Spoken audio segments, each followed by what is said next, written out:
نن چې محترمو زمونږ کومه وظیفه ده د جمعې د ورځې حوالې سره ده.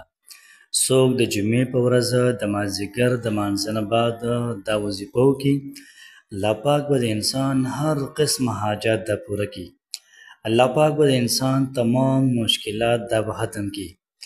بلکې یو قسم له علماء کرام فرمایي چې 80 حاجتونه به الله پاک د انسان پوره کوي.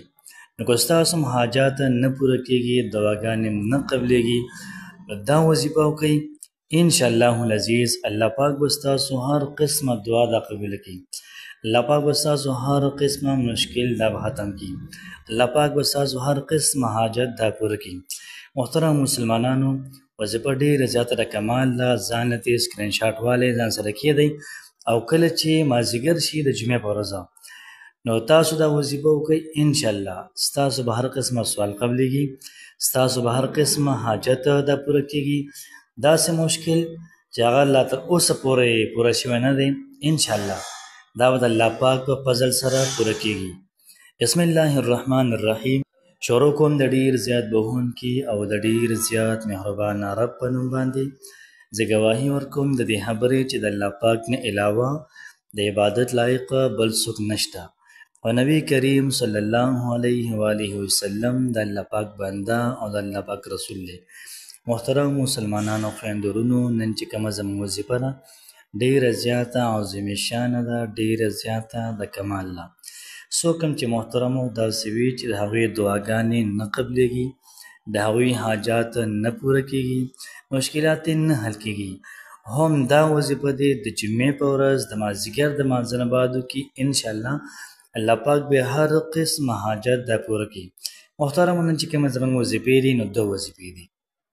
دواړه وظیفې د مازدیګر د مانځه نه بعد دي، او په دواړو باندې تقریبا 15 منټه یا 6 منټه دا به ستاسو ولګي، او ستاسو دعا به لازما قبلېږي. ستاسو حاجت دا محترمو لازما پوره کېږي، ستاسو مشکل دا به لازما محترمو دا حل کېږي. نو هم نن دا وظیفه ځان سره سیو کوئ، او د داسې قسم ده وظایفو لپاره وظایف کې دنیا چینل دا سبسکرایب کړئ، چې تاسو ته ټایم په ټایم باندې ستاسو د مشکل مطابق وظیفه میلاویږي، ستاسو د حاجت مطابق وظیفه میلاویږي، ستاسو دعاګانې نه قبلېږي.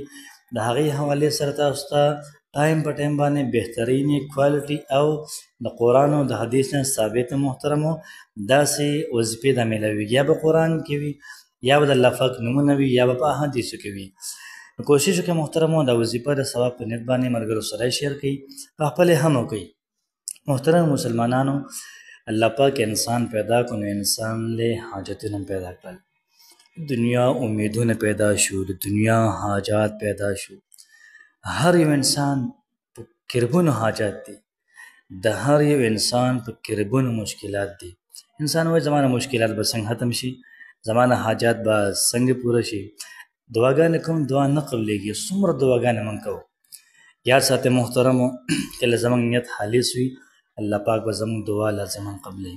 کله زموږ ذکر کې دا صداقت پکې وي چې هلته کې موږ څه ذکر کوو چې دا زموږ په زړه هم وي، دا زموږ په زبان هم وي.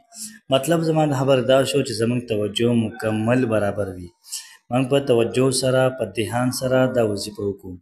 انشاءالله العزیز الله پاک به هر قسمه مسله دا محترم ختم کی، هر قسم حاجت الله پاک دا پوره کی، مشکل به ختم کی، پریشانی به ختم کی، دارنګ محترم ټینشن به ختم کی، او ستاسو دعاګانې نه قبلېږي نو انشاءالله ګارنټي در کوم چې الله پاک به ستاسو دعا دا لازما قبلوي.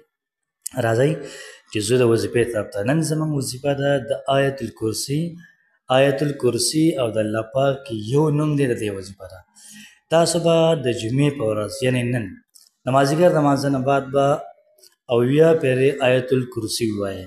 په 3مه سپاره کې په لومړي مخ باندې آیت الکرسي ده، دا به تاسو ووایئ 80 پیرې، 70 پیرې، 70. دا به تاسو ووایئ الله لا اله الا هو الحي القیوم تر آخره پورې. ومویلې بیا به د دې نه بعد د الله پاک یو نوم دی یا سمیع، یا سمیع، یا سمیع، یا سمیع. دا تاسو ووایئ، او بیا د هغې نه بعد مخکې وروسته درود شریف ووایئ، او بیا د هغې نه بعد دعا وکئ. انشاءالله العزیز الله پاک د ذات نه کلک امید ساتم الله پاک به ستاسو هر قسمه مسله دا به حل کړي. د جمعې ورځ ده، وظیفه مو کوئ،